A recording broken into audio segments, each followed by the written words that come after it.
Hello mga kapatid. Back to work. Ito, almusal na naman tayo.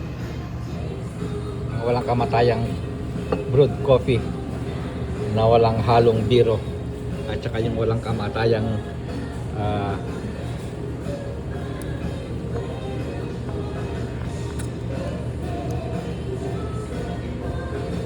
lagyan na natin ng ng honey